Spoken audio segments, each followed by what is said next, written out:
Good afternoon, everyone. Good morning for those on the West Coast. My name is Jermey Goldberg. I'm the president quarterback at LeagueApps, and I'm excited to be with you again this week. We have a really important conversation and topic, and we're excited to get into this conversation with some incredible experts.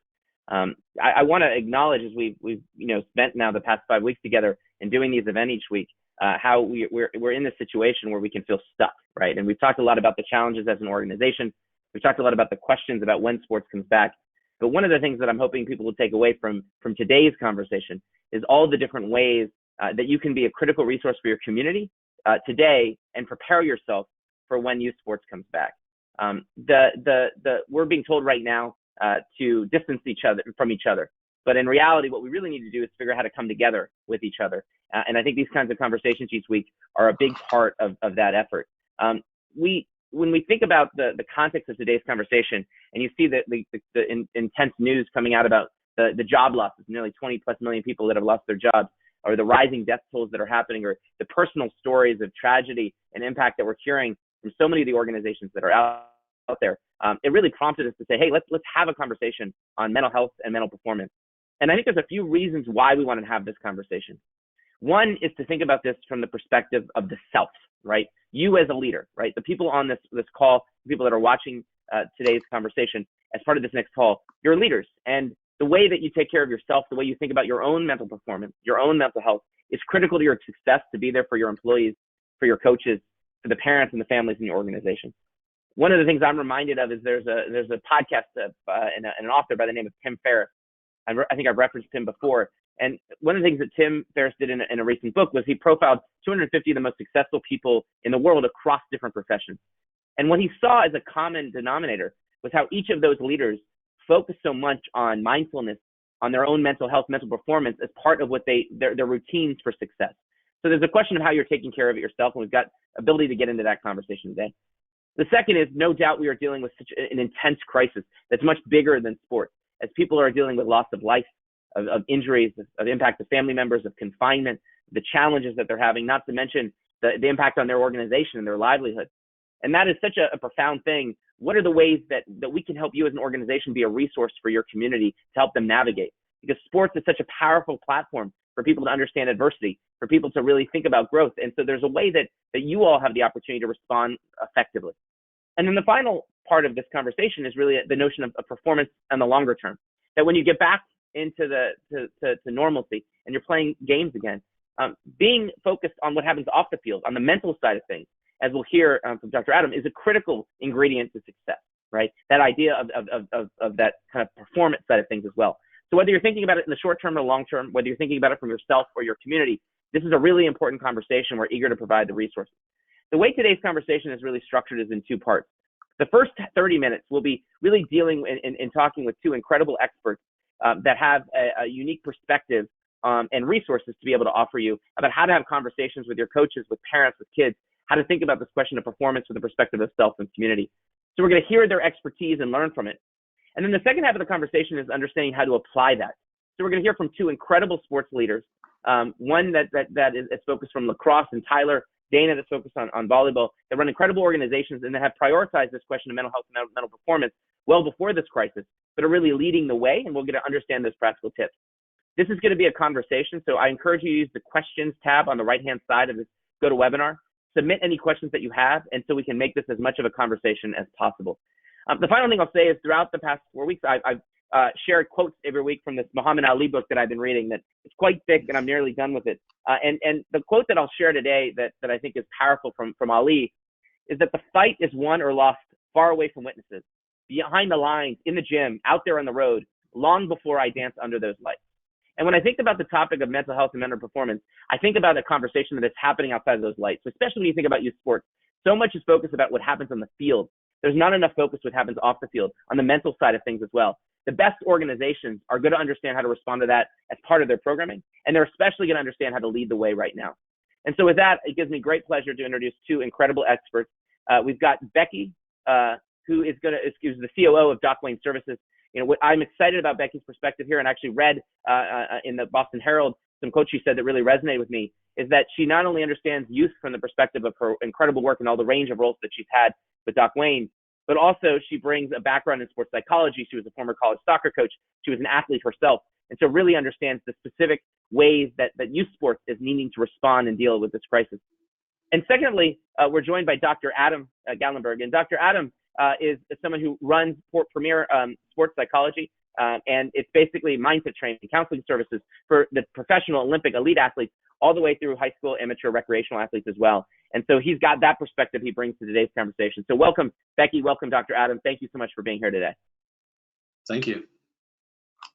Excellent. So one thing I want to start with, and I'll put Becky, you on the spot to begin with, is you describe the current situation as an anxiety pandemic. That what organizations are dealing with, especially in youth sports, there's a confluence of a lot of different challenges they have. So how would you describe this very moment? What are the things that if you're running a youth sports organization, you're contending with right now?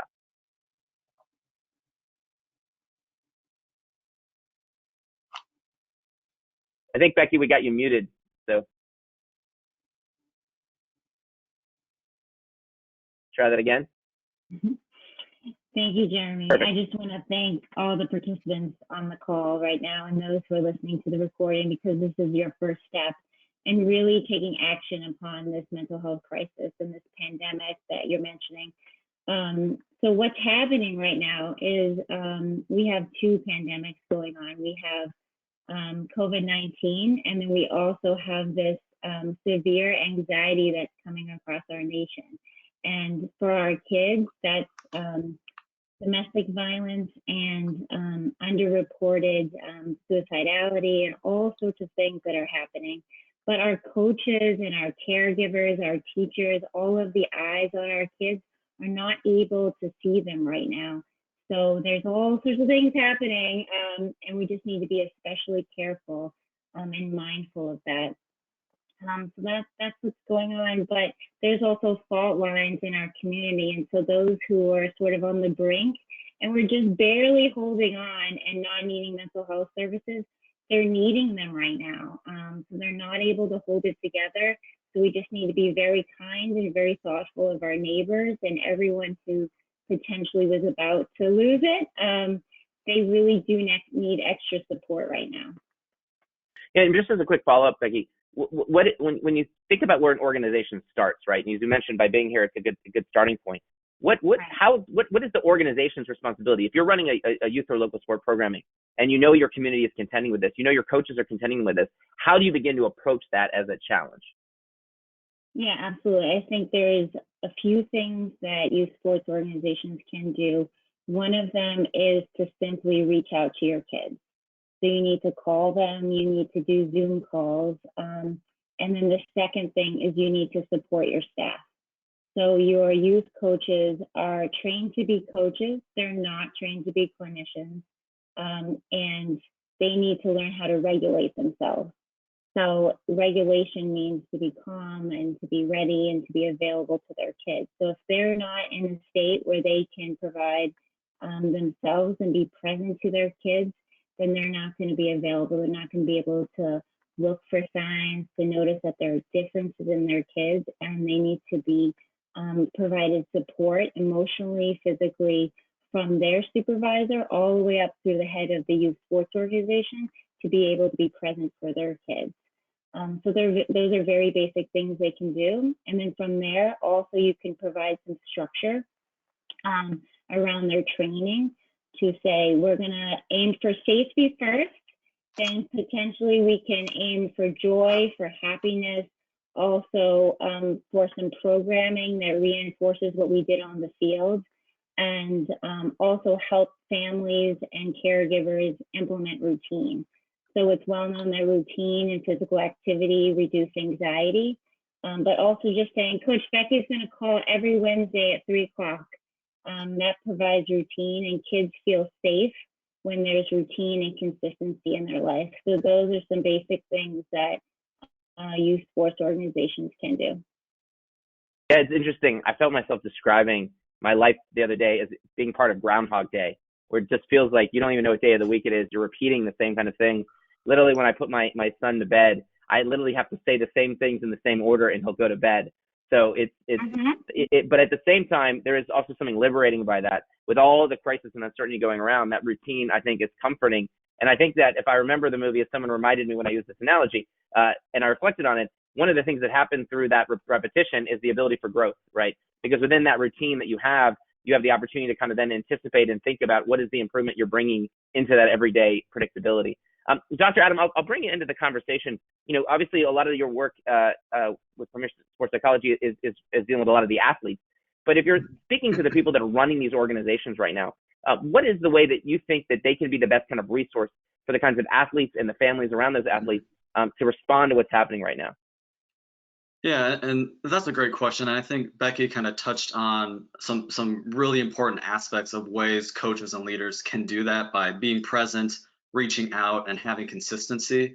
And really, when supporting your own community, whether it's your team or your employees, it really has to start with knowing if you're in that right mindset and headspace to do so. Given the current events and this pandemic, this really is the airplane mode, put your oxygen mask on first type of protocol. When I think about ways that leaders can know if they're in that type of mindset, is really starting with increasing their own awareness on what they're experiencing, because they are also going through this pandemic, finding ways to accept and really normalize those emotions and reactions, and then also engaging in actions that are most helpful to them while managing these moments. I've been seeing a lot of the hashtag work from home messages and posts, and I love a lot of the messages out there. And at the same time, I think it's so important for coaches and leaders to be validated and know that most of you are not just working from home, you're at home during a pandemic attempting to work.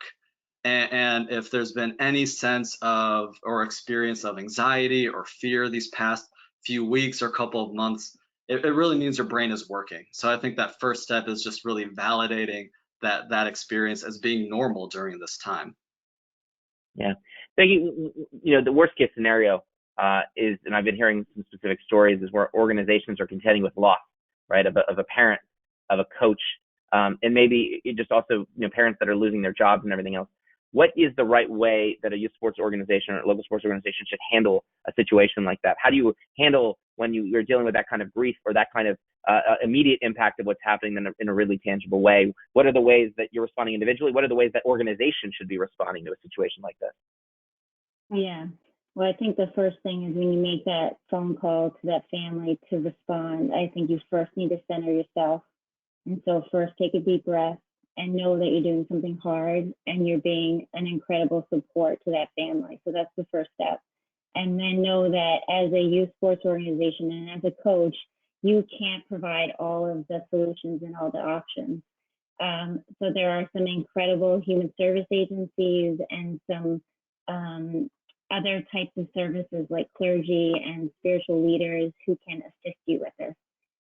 So there is a tip sheet that I provided to all the attendees that has some resources on it.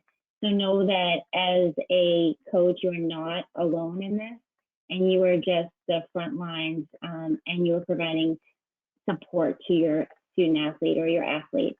So do your very best and provide emotional support, but this is not your issue to tackle alone, and surround that athlete and that family with as many resources as you potentially can. And then once you're done with that call, get yourself some support and some help, because you're going to need it as well.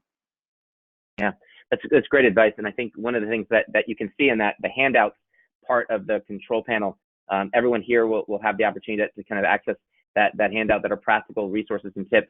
And I think that makes sense. Dr. Adam, I think one other part of this is you're dealing with the way that sports organizations are responding to this. So on one hand, there's the absence of sports that you're contending with. On the other hand, there's the things that you learn about from sports that might prepare you to handle a situation like this, around adversity, around this idea of teamwork and community. So can you speak a little bit about how sports as a platform is something that the organizations can lean into to be resources when it comes to both the mental health and mental performance of the kids and the families within their organization? Yeah, for sure. I think about a lot of leadership and coaches, a few months ago, and even the past few years, there's been this huge wave of supporting this younger generation. and really identifying how to help athletes build resiliency, develop motivation, and improve on confidence.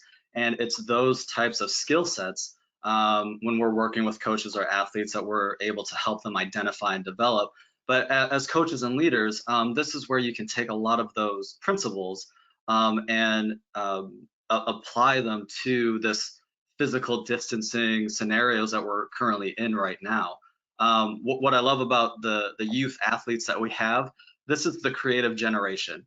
I mean, when it comes to all these Zoom meetings, they've been, I mean, using Snapchat, TikTok, all the social media platforms where they're coming up with ways to support each other that as coaches, trainers, educators, they're providing us with the ideas.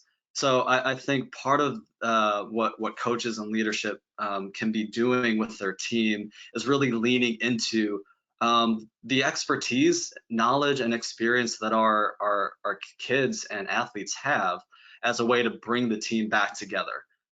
Finding ways to build that team value now provides that opportunity when we are all back to physically being together. That sense of team camaraderie is going to be stronger than before this pandemic started. There's 2 points I'll pull out from that conversation that I think are important to emphasize. One is, you know, if sports is about team and you're confronting some of these situations, not only, Rebecca, to Becky's point, the idea of team could be expanded to all the other agencies or resources that are available that you could bring in to support your family. But the second thing is that how your team responds can be defined by the team, right? So when you're dealing with those situations, it's turning to the kids and the family and saying, how do you want to respond to this? What are the best ways to make this happen? I've seen that work really effectively within at LeagueApps in our company, where we're dealing with the stress and dynamics of what we know, the situation. How are people turning around and responding to help people in need, and what does that look like? So I think that's a great point. I think the second thing I'll pull out from what you're saying that I think is instructive for all the organizations out there is that if this is about, if sports is teaching you a lot of the lessons that helps you cope with what's doing this, and understanding those points allows you to be better on the field in the long run. But as an organization, the more you develop awareness and capacity and language around this, it's an opportunity to differentiate yourself from other organizations when it comes to the ways that you're delivering on that. And so Becky, maybe I'll ask you to pick up on that point, which is, you know, if an organization is thinking about this question of mental health, not just in the short term, but really this broader question about mental performance, why should they be focusing on this, especially as somebody who's been an elite athlete yourself, who's been a coach and everything else? What's the case for why an organization should make this a priority? And they could start that process now, where they may have a little bit of time to focus on things that they otherwise wouldn't. Right. I think there's 2 reasons right off the bat, and there's many more to make that case, but 2 reasons to provide to you. One is for your employees and your staff, is that if they are well and they are happy and they are ready to contribute, your bottom line and your ROI are going to skyrocket. So you want to have people who are on your team who are ready to contribute. And it's the same story as why your coach would want well-performing athletes on the field. You want to win that championship game. It's the same thing as having a well-performing team in the business world.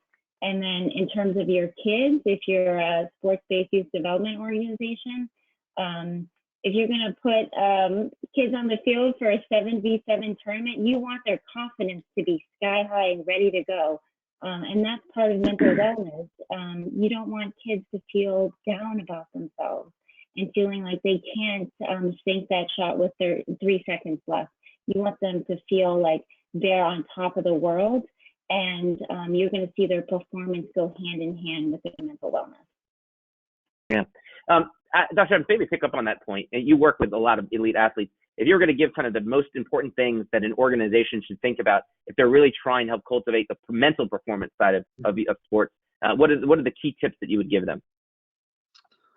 Well, you know, I can probably even just share a little bit what our team did these past few weeks, which I think for an organization, it really comes back to your own team values, your own mission statement. Why in the first place you became a coach or a mentor or a leader. And I'm sure a lot of the coaches on right now have heard of the WIN principle, but that idea of what's important now is really more important than ever. Being able to reflect on that simple question brings us back to what got us in this position in the first place? How are we trying to impact not only our employees, but our colleagues and the athletes that we work with? That what's important now value brings up all the reasons and the gratitude that we have for the people that we're around, and that's what can really set the bar to bring a team back together. Yeah, that's great points. You know, there's some questions that are coming in via that questions tab, and I encourage anyone else to submit them. You know, one of the things is that, you know, there's the question of how parents are responding to this, especially when there's the notion of youth sports coming back. What are the ways to respond to the anxiety that parents or that adults, if they're signing up for programs as well, might feel? Are there ways to speak to that kind of anxiety as the way that you think about designing your programs or your practices, or even the way that you speak, that you might advise these organizations? Yeah. No, go ahead.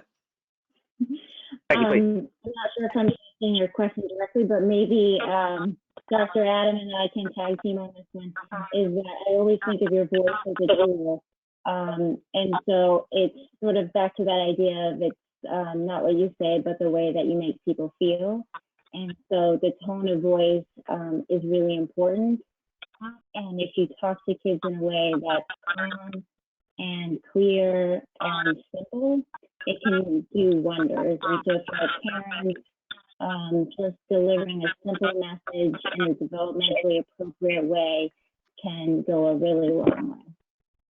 Yeah, and that's such a great point, Becky. And one thing I'll pull out for our audience that I think about as a best practice then is, you know, if the idea that you want to be an organization that is seen as reassuring, that's seen as being safe, that's seen as being concerned about that doesn't only start as soon as you can start to play again, right? That starts now.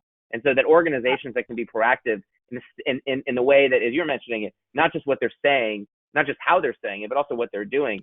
If they're seen and positioned as an organization that are focused on these kinds of resources, then I think that it allows them to then credibly say to parents, hey, when we're bringing this back, we're going to do this in the right way. Dr. Adam, how would you want to respond to that, and especially related to the anxiety that both parents and kids might feel about, you know, in a month or 2 months or whatever it may be, where when the CDC is saying one of the first things will happen is really prioritizing kids' activities? How do you kind of navigate that? Well, I think in preparation to know that at some point youth sports are going to come back, but I think a lot of parents are dealing with that anxiety right now, not only for themselves, but the anxiety and stress that their kids are trying to manage. To go off of Becky's point of preparing for that, I think another big piece is the acceptance piece, which just means, you know, what life balance used to look like as far as balancing school, work, athletics, practices, rehearsals, commuting times. We're in a pandemic right now, and that life balance is going to look different, and that's okay. And I think helping parents just feel validated and acknowledge that their life and their workspace and their community itself and their family community is going to be different right now. Sometimes just setting that foundation to give some space for, honestly, kindness and compassion allows parents to then really better communicate with their kids regarding the current events. Yeah. Thank you. Final question for you that's coming in is directed at you is, you know, a lot of organizations are trying to respond. I think Dr. Adam mentioned creative ways to engage their kids. And so they're using Zoom to run virtual workouts or run programming or have one-on-one session, but it's different than being on a field on the court. Are there specific concrete ways to connect with kids and keep them engaged so they're getting some of the value out of sport, even though it's a different context to how they're normally used to doing it? Yeah, you know. Sorry, I'll go to Becky and then Dr. Adam, please. Okay. Sorry, Dr. Adam.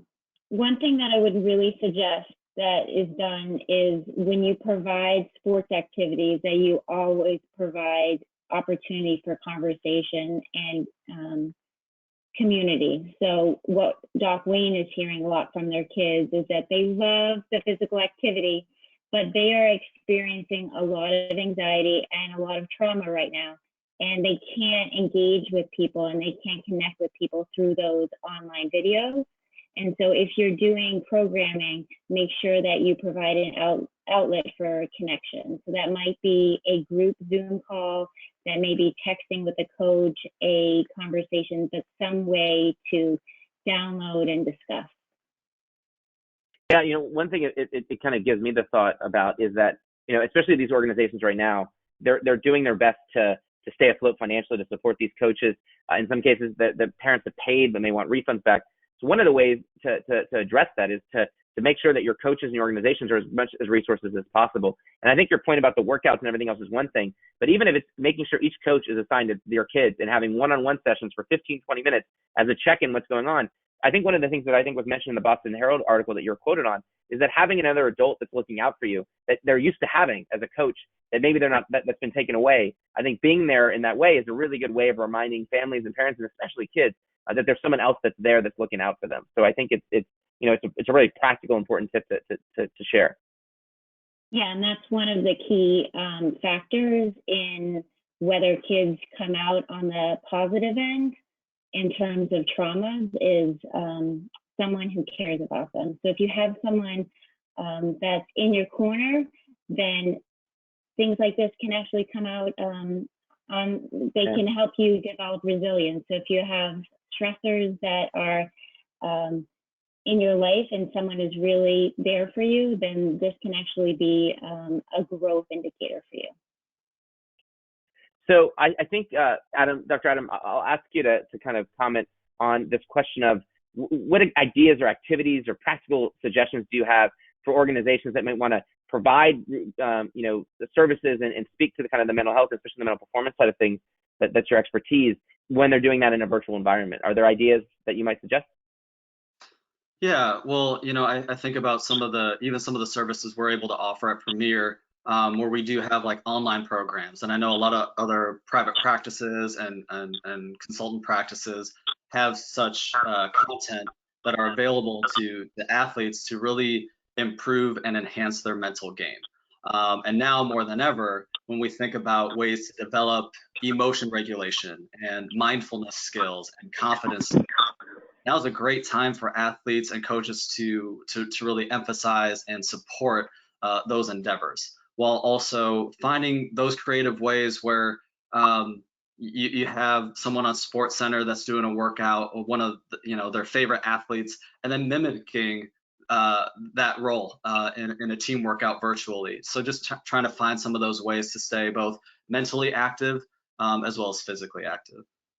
Yeah, one thing I'll also point to is the NBA has done a lot of tremendous work with them, and we're fortunate to work with the junior NBA on their youth, almost all their youth programs. And I was fortunate to do a junior NBA live kind of session with Cherokee Parks, a former player, as well as Annie Horn on their team, who's an expert and focused on kind of mental health and wellness. So one thing we can do is post in that in the resources and tab within, go to webinar and send out to everybody listening some of the great videos that they have. Because one of the things that's happened is a lot of these athletes have come out and spoken publicly about their own challenging. I think I saw this morning, I think Coco Gruff came out herself and talked about some of the challenges that they've had. And so athletes opening up the videos of that, the resources that the leagues are leaning into and creating, I think are also really important, because those sports figures are making it easier to get permission to have that conversation. I know, Becky, you spoke about this a little bit in the Boston Herald article. I don't have anything else to add about the role that professional athletes can play that again, it could be great resources to draw inspiration for these organizations. Yeah, so true. Our kids definitely view them as superstars.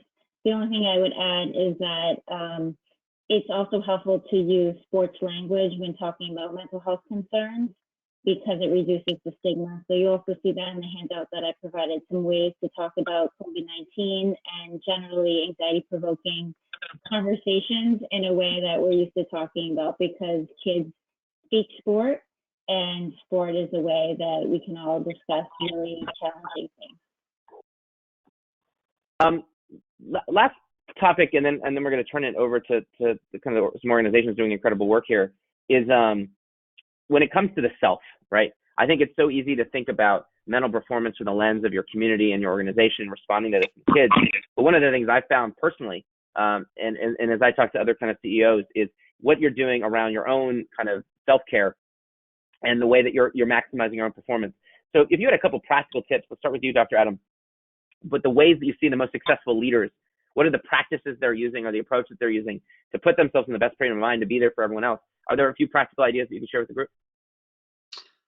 Well, yeah, I think about, really mindfulness has been a key factor that a lot of leaders that we hear, not only in the sport world, but also the business world, are utilizing more. And it can be as simple as just identifying what you're currently feeling even right now, what emotion comes up, and then really asking yourself, what or who am I grateful for? And even just whatever memories come up or the people or aspects of your life that you're grateful for come up, in your mind, chances are that's going to evoke a different emotion. And just that sense of helping someone get back to their true values and what helps ground them themselves is a way that I've seen a lot of leaders, business leaders and coaches and trainers better move forward, not just for themselves, but then they're a better resource for the people that they work with. Yeah. What do you think, Becky? What other additional tips and advice do you have around getting the most of yourself as a leader? Yeah, one of my favorites is the 5-minute vacation, which it sounds similar to Dr. Adams. Is basically you pick your favorite place and you go there in your mind for 5 minutes. And if you don't have 5 minutes, you can do a 2-minute vacation. But you try to imagine it. That includes the smell of it, the feel of it. So if you're at the beach or you're in Paris or you're at the World Cup final, wherever it is, and you fully immerse yourself in it for 2 minutes, 3 minutes, 5 minutes, whatever you have. So that's my favorite, but I also try to keep in mind when recommending these to people that, people have different amounts of time. So if you're a parent or you are impoverished or whatever your situation may be, we have to modify our suggestions to that population. So perhaps it's a walk, perhaps it's a 2-minute vacation, or perhaps it's text messaging, but just keeping in mind people's personal situations. Yeah, I'll share. I think these are great tips, and I'll share kind of my perspective on this just in terms of personal practice. Dr. Adam, actually, one of the things as you were describing kind of that approach that you were saying around mindfulness or gratitude, I'm going back to that Tim Ferriss book that I thought looked at the habits of the most successful people across different professions. And one of the things that they found was a morning routine that was common to all of them. Like almost every single one, it was the most highly correlated factor that he could find around leadership and the success that they had was having a morning routine. And that morning routine has 3 components to it. One is mindfulness, the second is gratitude, and the third is intention, right?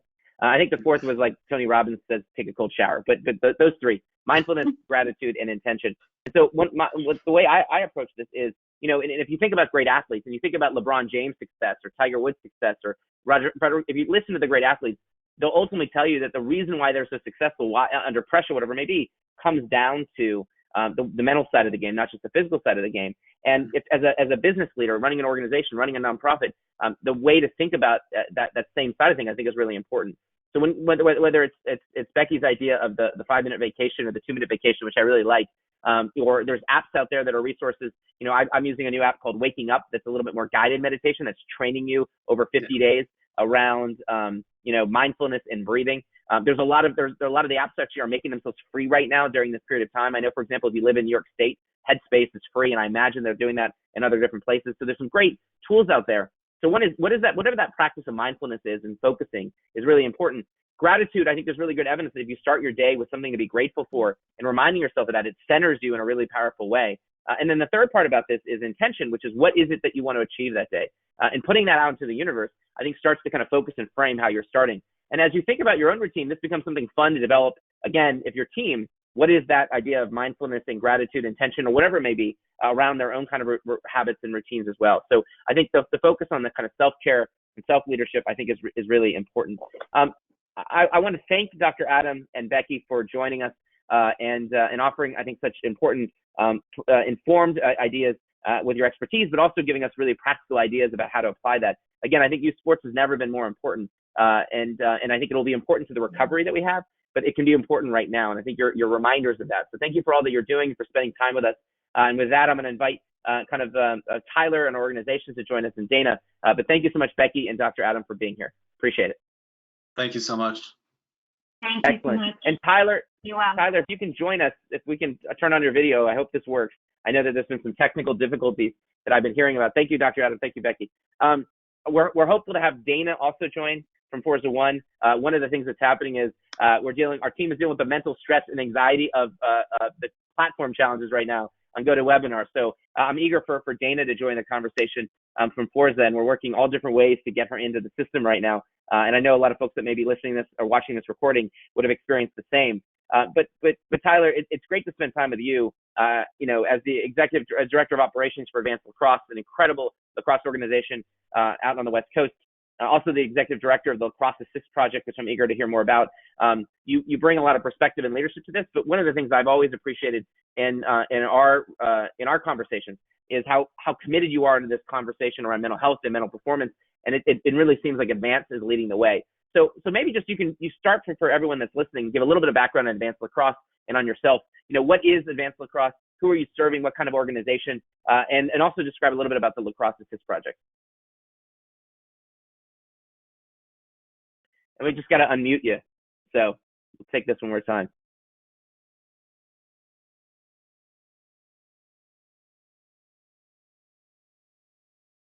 All right. Can you hear me now? We got you. All right. Perfect, Tyler. Good. So right. Give us that perspective. It's funny, the anxiety about the technical issues. It's like you're seeing it play out in real time. There you go. The best. Thanks for having me. I really appreciate you bringing this on because, again, this is an issue that's very both personal for us at Advance and something we're really want to embrace and run full force into and try to help with. So just quick background about Advanced Lacrosse. Advance was started by Chris Fratelli out here on the West Coast in 2012. Chris, as you all know, is a Tuarton Award winner, went to UVA, one of the best lacrosse players of all time. I met Chris years ago when I was a coach and the director of enrollment at a prep school in Oakland, Bishop O'Dowd. Chris and I had developed a relationship back then to sort of stay as friends and buddies. As he grew this organization, I joined as a coach in 2015 just to stay involved and help, coach kids out here through Advance. And Advance, just more of a background, we are one of the largest lacrosse clubs in the country. We operate primarily on the West Coast, and Chris has developed an incredible platform with his partners, including Greg Weigel and Mike Sachs, to allow kids from a non-traditional area be exposed and trained to play lacrosse at the highest level on the East Coast. And if you're growing up on the West Coast, lacrosse was different. Back in the 90s, if you were a lacrosse player, it was like being an Eskimo who surfed. It was not something that was very common. It was not something that was very normal. And Chris and clubs like Advance have really broken that mold and allowed kids to get the opportunity to go play and achieve the highest levels. Chris had me come on in 2017 to come in and run the end of 2017 to come in and run the business side of Advance, if you will, the operations, the stuff that I've been doing my entire life. And in doing so and growing with our organizations, one of the things we recognize is how we are becoming and changing from being just a lacrosse club to being a youth services organization. And one of the services that we're talking about is how do you become and how do you help young people, young men, or young kids become good young men and productive young men who are going to go off to college and really contribute.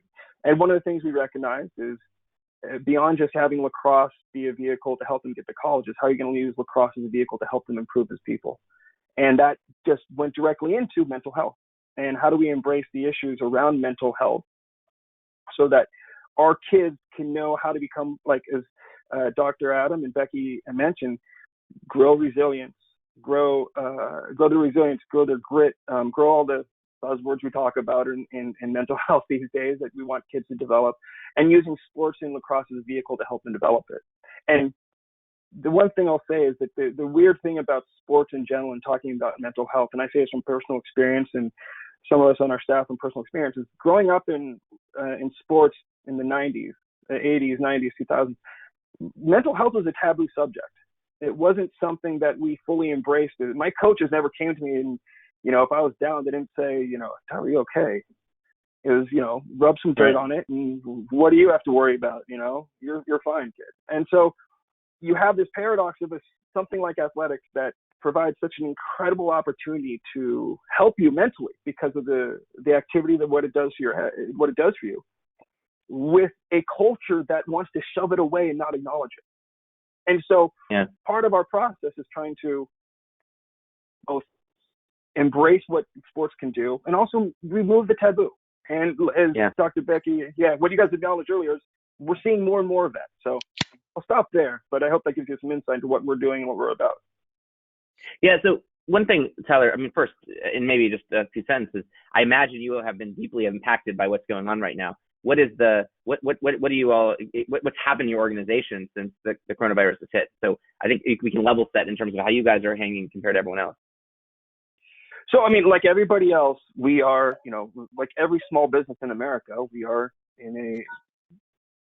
we're in a very much of a tumultuous time, and we have to be quick on our feet.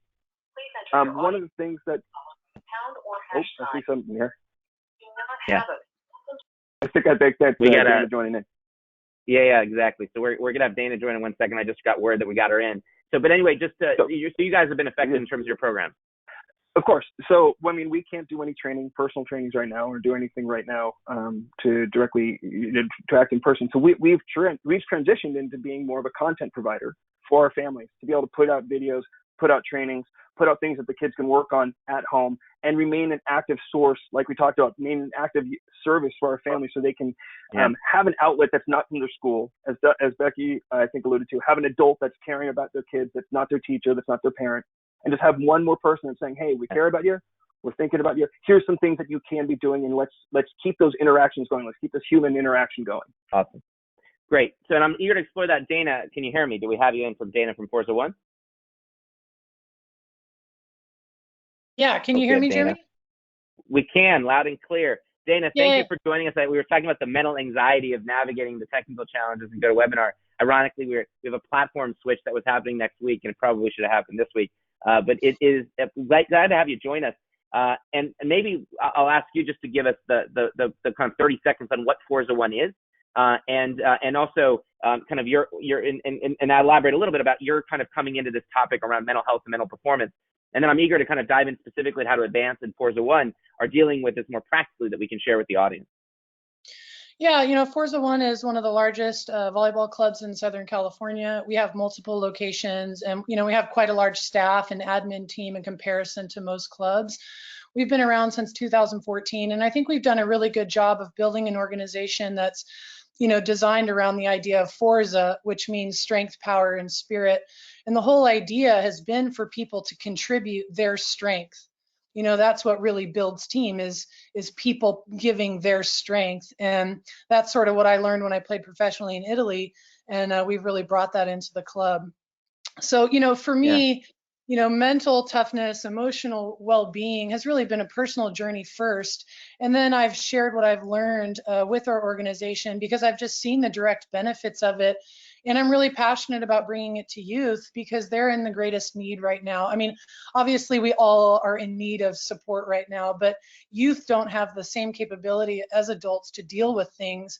And as youth organizers, as youth leaders, we have the ability to share tools and provide tools that can really change lives at this pivotal point. Yeah, I love that point. And one thing I think I want to underscore is you mentioned that this is such an unprecedented crisis. And so the question becomes is where are families? Where are they getting the resources they need? In most cases, a lot of the schools are not equipped to have this conversation. They don't have the same relationship or the same dynamic as a sport organization, as a coach. You guys have an opportunity. There's a platform there. And what's so inspiring about both Advance and Forza is how you're using that.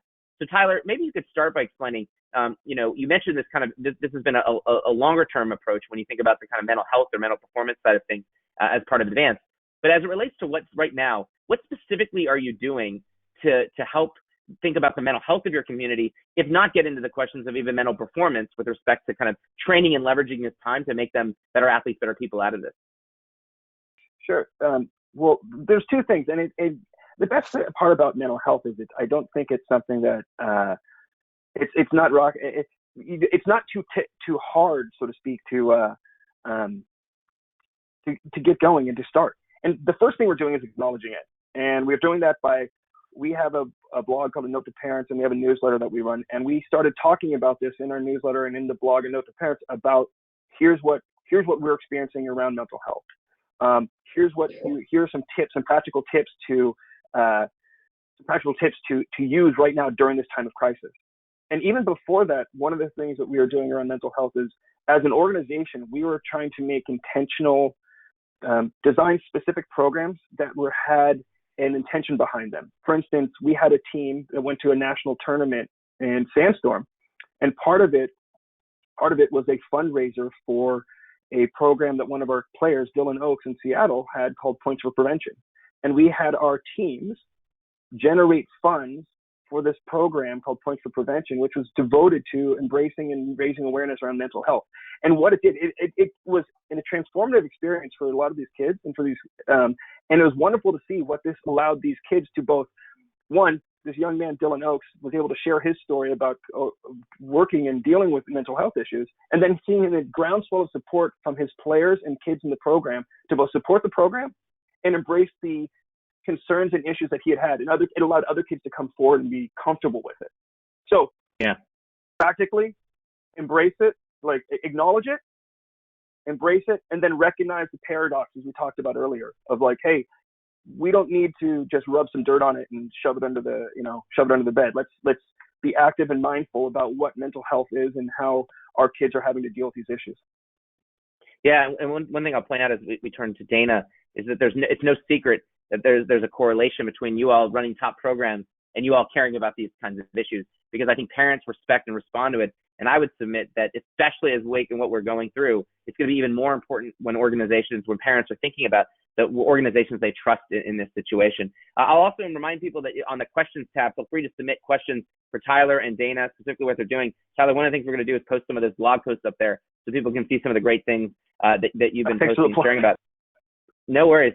Dana, we've had long conversations about this, and before we get to kind of self-care, self-practice, when it comes to how you see Forza One being a resource right now, what are the specific things that you're trying to do for your coaches, for your families, for the kids in your programming, as they're contending and dealing with the situation? How are you using this time both to respond and also enable growth?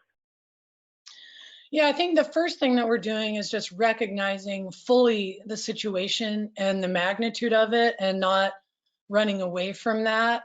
This is a whole new field that we're entering in life and in sports. And so that means that there's totally new criteria for success. And so we've really tried to provide tools for that level. The first thing is self-regulation. Is like, how are we all managing this situation? And, meditation and mindfulness is such an amazing way to be able to handle this kind of new field.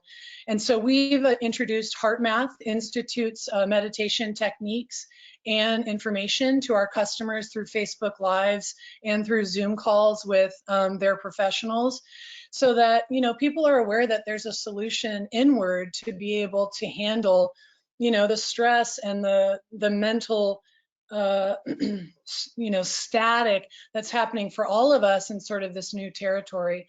The second piece is, we've talked about emotional intelligence, and what is emotional intelligence? It's really the ability to regulate your emotions, and when you're feeling fearful, you're able to recognize that, acknowledge that, and then choose an emotion that's a higher level and that can serve you better. So you go from fear to neutrality, you go from neutrality to positivity, you go from positivity to gratitude, and really sharing this with people. We're having Zooms about it. We're posting YouTube videos explaining these kinds of things. And HeartMath is such an all-inclusive organization that really teaches people about heart rate variability and the ability to manage those scales of emotions.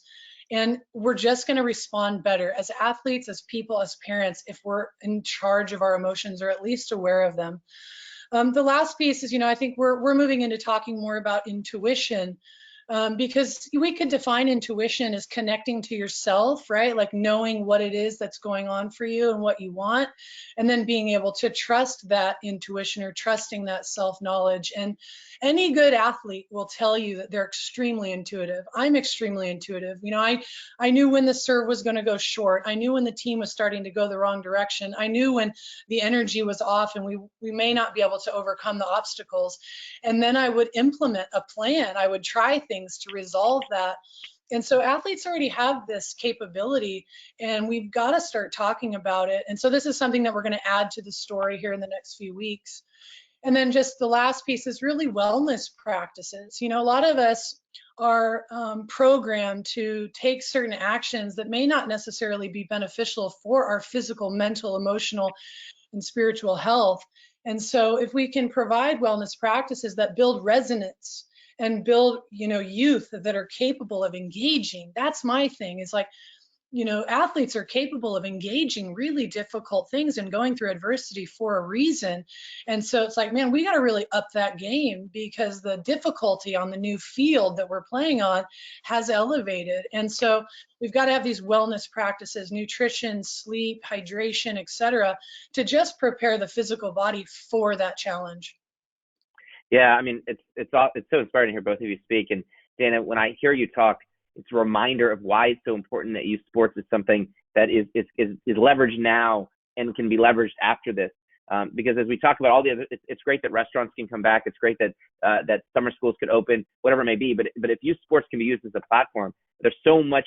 It's not only impacting those communities directly, but you're actually training people in the skills that can actually impact and resonate all of their peers, right? And you're just not going to learn that when you're sitting in a class like you would there. So I want to come back to that as a thought. Tyler, you know, if I'm listening to this and I'm running a sports organization and I'm not Tyler or Dana, I'm like, whoa, where do I start? I can just copy and paste your blog. Like, that would be pretty practical. But like, how do you, and we're going to post the blog post now, so we'll make that easy. But how do you distribute it to Advance, right? But I guess the question I'm saying is, where do they start? Like, how did you mentioned you had a player that was connected to this organization. What's your advice be for these organizations about where they can start if it's something that they're compelled by, but they don't know where to turn to? Well, I think the first step is acknowledge it. And when I say acknowledge it, again, I keep referring back to how this has been a taboo subject, and it may be within your club. So within your club, acknowledge it however it is. If it has been a taboo subject and you're in more of an old school thinking, I don't say old school. I don't want to assign a cast of negative light on the way it's been attributed, because the culture we grew up in is like, you tough it out. You tough out your injuries, you tough out the things. But I think mental health is something it's a little bit different in how to tough it out. So acknowledge it first. Say, okay, this has been a taboo subject, and then embrace the role. When I say, and so even acknowledging it is just sending a note to your family saying, hey, you know, this is a tough time. We are all going through a tough time. Then take it and embrace it. Say, through athletics, through our endeavors, we know that the tough times we are experiencing can be counteracted by being active, being supported, and being together. That's just, we know that. Every doctor, every research paper knows that connectivity and physical activity will increase your mental well-being. And then once you do that, recognize them both and design. It's real simple. Just whether it's once you acknowledge it and make it comfortable for people to come forward, you take your role as being an active supports provider, providing a solution. You have an antidote, really, if you will. Then deliver some sort of antidote, whether it's right now, whether it's on the macro level, if you want to do some videos or coach or programs that you can send out to everybody, that's great. At the micro level, one of the things that's been really fun is doing Zoom workouts with our teams, and even inviting parents to come in. And we just get together, and I have taken old Shaun T Insanity Asylum workouts, shared my screen, and we all sweat together on the screen, and it makes you feel good. And then we get to talk and say, hey, how are you guys doing? Let's check in. And without having to be really overt with checking in on someone's mental health, because it's not comfortable for everybody. That's the other thing we have to recognize is, I'm comfortable talking about it now. I was not comfortable talking about it when I was 14, 15, 20. And not being so overt, but at least providing that safe, I hate this term, safe space for someone to come forward is key. And so I think those are very simple, easy things that you can do as an organization to provide for your families. Right. And Dana, notwithstanding the kind of HeartMath Institute and the resources that you're leveraging, if you were going to say to another sports organization, hey, this is a good place to start. And you talked about this framework around self-regulation, so that starts with the self. We talked about that a little bit earlier. Ultimately, how you're regulating those emotions, the concept of intuition and wellness. What may be one practical place they could start if they're trying to gather their organization virtually, or they're trying to be a resource? I know Tyler mentioned this idea of just introducing this as a topic and an area of focus. But what do you think is a good place to start to get people used to this idea that the organization can be a great resource here? Yeah, I think that's a great question. And I think if we just look at sports as an example, you know, we realize that we have to be the learner first. we really can't teach what we don't learn. And so that's been, my big passion. And I think, just to reiterate what Tyler said, one of the reasons why I feel comfortable teaching it now versus before is because I've experienced it and I know it well enough to feel comfortable sharing it. HeartMath Institute really could be a great place to start, because, there's a lot of woo-woo meditation and mindfulness out there, and I'm sure that's only going to increase. The thing that I like about HeartMath is that it's grounded in science. The founder of the company went to Stanford. He has an amazing background. He's written like 20 books, and it's not woo-woo. It's very, very simple material and meditation techniques to just help people literally begin that regulation process. They have a whole series of information for children starting, I think, at the age 3. And so some of their programs are just amazing and applicable at every level. I think the other piece is not being afraid to use sports language either. In our club, we've talked a lot about attention and attention training.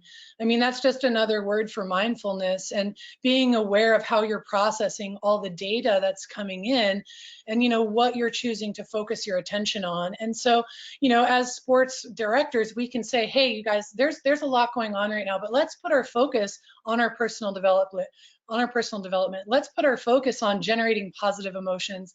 Let's put our focus on being really grateful for, our sports community and the opportunities that we still have to train with our fitness and have team meetings on Zoom. And, so I think just there's a balance between those two. And, I would just say that, like, my goal is to really help people develop, some kind of superhuman qualities to be able to deal with the situations that are coming at them. And it's all about tools. So there's millions of tools out there, and I'm only going to be able to give you 1 or 2. But if you get out there and use the internet for education instead of just entertainment, then the possibilities are endless. Yeah, when you're thinking about the return, right? Whenever sport comes back in, and you're able to start kind of participating again, how do you think about what is the role that you think that your organization can play as part of that the way that the community is responding to this? What is the way that you're helping parents get comfortable with the idea of sending their kids again? Like, how are you thinking about using these tools not only to respond to the current moment, but to really prepare for you returning? And I think about surviving the thriving part of that, right? What does that look like to you, and how do you integrate this approach into what that next chapter looks like when we're able to kind of start to play at some level again? I think this is where wellness is the biggest factor. If people feel confident in their health, if they feel confident in their immune system, they feel confident in their ability to fight attack on some level, whether it's a virus or, some other kind of external situation, they're going to be willing to take a risk. Like me personally, I have so much confidence in my physical body and in my immunity that I'm willing to go and see anybody right now, face to face, right here. Now, that's not being advised to me, but that doesn't mean that I can't have the confidence to do it. And so we want to get our families more educated about wellness and what that means. We want to give them more information about their immune system and how it works, and empower them to be able to come back into the presence of other people and trust that they're going to be okay. I mean, we've been fighting illness for, however many years you want to say. And the reality is, like, we are still fighting. Every single organism on the planet, whether you are a tree or whatever, finds a way to survive. So there's no question on whether or not we're going to survive. There's just a question of how we're going to engage it and whether we're going to go after it, and how much fear we're going to take into that picture. So I'm all about building trust. We're having those conversations with our families. I did a live on Instagram the other night, just telling people that there's a great place for confidence right now, and to have confidence in your body, have confidence in your mind, and have confidence in our species. I mean, we are the most sophisticated instruments on the planet. So obviously we've got something going for us, that's the plan B or the plan, it's the plan A. Yeah, I am. So first of all, I love it. I want to hang out on Instagram with you. So we'll follow up offline, but we can have this conversation. Tyler can crash the party too. I think when I hear you saying, and what I want to emphasize for the organizations that are here and listening, is that, you can again, there's a lot of conversation of mental health and performance and stuff like that. And it's whether it's taboo or whether it's like, oh, that's frou-frou, and that's just someone in California talking what's going on. The reality is that given where we're at right now, if you can understand how to create and cultivate the kind of resiliency and how people are responding and leveraging it, you will not only create more value as an organization that your families will appreciate and the relationships and your kids will appreciate, and that you can feel good that you're making a significant and substantial impact when they need it.